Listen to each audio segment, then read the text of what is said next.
നമസ്കാരം. കഴിഞ്ഞ 2 ദിവസങ്ങളായി സോഷ്യൽ മീഡിയയിലെ ഏറ്റവും വലിയൊരു ചർച്ചാ വിഷയങ്ങളിൽ ഒന്ന് തന്നെയാണ് പ്രമുഖ യൂട്യൂബർ അഖിലനാരുടെയും ഭാര്യയുടെയും വേർപിരിയൽ വാർത്ത. സമൂഹ മാധ്യമങ്ങളെ ഞെട്ടിച്ചുകൊണ്ടുള്ള ഒരു വാർത്ത തന്നെയായിരുന്നു ഇത് പുറത്തു വന്നത്. അഖിലനാരുടെയും ഭാര്യ മേഘയും വിവാഹത്തിലും വേർപിരിഞ്ഞു എന്ന തരത്തിലുള്ള വാർത്തകൾ സോഷ്യൽ മീഡിയ വഴി പ്രചരിക്കാൻ തുടങ്ങി.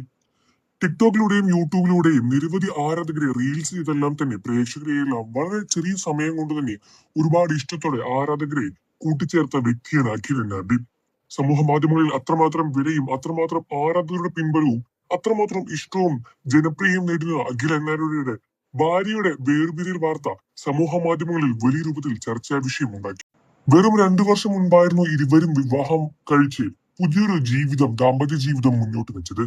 എന്നാൽ കഴിഞ്ഞ ദിവസം പുറത്തു വന്ന വാർത്ത അഖിലനാരുടെയും ഭാര്യ മേഘയും വിവാഹത്തും വേർപിരിഞ്ഞു എന്ന തരത്തിലുള്ള വാർത്തകളാണ് സമൂഹ മാധ്യമങ്ങളുടെ ഉടനെ തന്നെ പുറത്തു വന്നത്. എന്നാൽ ഇതിൽ ഏറ്റവും അധികം ആരാധകരെ സങ്കടത്തിലാക്കിയ ഞെട്ടിച്ചൊരു വാർത്ത മേഘ അഖിലനാരുടെയെ വിട്ട് ഒരു ബസ് ഡ്രൈവറുടെ കൂടെ പോയി എന്ന സങ്കടകരമായ ഒരു വാർത്ത തന്നെയായിരുന്നു. പ്രേക്ഷകരെയും ആരാധകരെയും എല്ലാവരെയും ഒരേപോലെ ഞെട്ടിച്ച ഒരേപോലെ സങ്കടത്തിലാഴ്ത്തിയ ഒരു വാർത്ത തന്നെയായിരുന്നു അത്.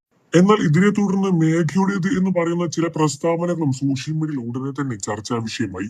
അഖിലനാരുടെക്ക് മറ്റു സ്ത്രീകളുമായി ബന്ധമുണ്ടായിരുന്നോ എന്നും അത് ചോദിച്ചതിനെ തുടർന്ന് ഉണ്ടായ പ്രശ്നങ്ങളാണ് വേർപിരിയാനും പിന്നീട് ഇത്തരത്തിലൊരു കഠിന കൈക്ക് ചെയ്യാനുള്ള തീരുമാനവും എന്നുമാണ് മേഘ പറഞ്ഞത് എന്ന തരത്തിലുള്ള പ്രസ്താവനകളും സോഷ്യൽ മീഡിയയിൽ ഉന്നയിച്ചു വരുന്നു. എന്നാൽ സോഷ്യൽ മീഡിയയിൽ ഇത്രമാത്രം കുറ്റങ്ങളും ഇത്രമാത്രം വാർത്തകളും എല്ലാം സജീവമായി നടന്നുകൊണ്ടേയിരിക്കുമ്പോഴും തന്റെ ജീവിതത്തിൽ പറ്റിയ സംഭവിച്ചത് എന്താണെന്ന് തുടർന്ന് പറഞ്ഞ് അഖിലനാർഡി ഇതുവരെ രംഗത്ത് വന്നിട്ടില്ല.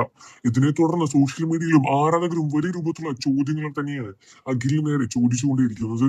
എന്താണ് യഥാർത്ഥത്തിൽ സംഭവിച്ചത് എന്നും കാരണം എന്താണെന്ന് വിശദീകരിച്ച് രംഗത്ത് വരണമെന്നും നിങ്ങളുടെ ആരാധകർ എന്ന നിലയിൽ നിങ്ങളുടെ കാര്യങ്ങളെല്ലാം അറിഞ്ഞുകൊണ്ടിരിക്കുന്ന ആളുകൾ എന്ന നിലയിൽ ഇത് അറിയാൻ ഞങ്ങൾക്ക് ആഗ്രഹമുണ്ട് എന്നും എന്താണ് കാര്യമെന്ന് വ്യക്തമാക്കി പറഞ്ഞൊരു അഖിലേട്ടൻ തരത്തിലെല്ലാം തന്നെ ഒരുപാട് ചോദ്യങ്ങളും ഇതിനോടകം വരുന്നുണ്ട്. എന്നാൽ അഖിലനാട് പറഞ്ഞത് എന്ന തരത്തിൽ സോഷ്യൽ മീഡിയയിൽ അഖിലനാരുടെ സുഹൃത്തുക്കളിൽ നിന്നും കിട്ടിയ വിവരത്തിനനുസരിച്ച് അഖിലനാട് പറഞ്ഞത് ഇങ്ങനെയാണ്: പോയത് പോയി, അവർ അവരുടെ ഇഷ്ടത്തിൽ പോയിക്കോട്ടെ എന്നും ഇനി അവരുടെ ജീവിതത്തിലേക്ക് വലിയ രൂപത്തിലുള്ള പ്രശ്നങ്ങളായി കൊണ്ടുപോകരുത് എന്ന തരത്തിലുള്ള തീരുമാനമാണ് അഖിലനാട് എടുത്തത് എന്നുമാണ് മനസ്സിലാക്കാൻ സാധിക്കുന്നത് സോഷ്യൽ മീഡിയയിലൂടെ.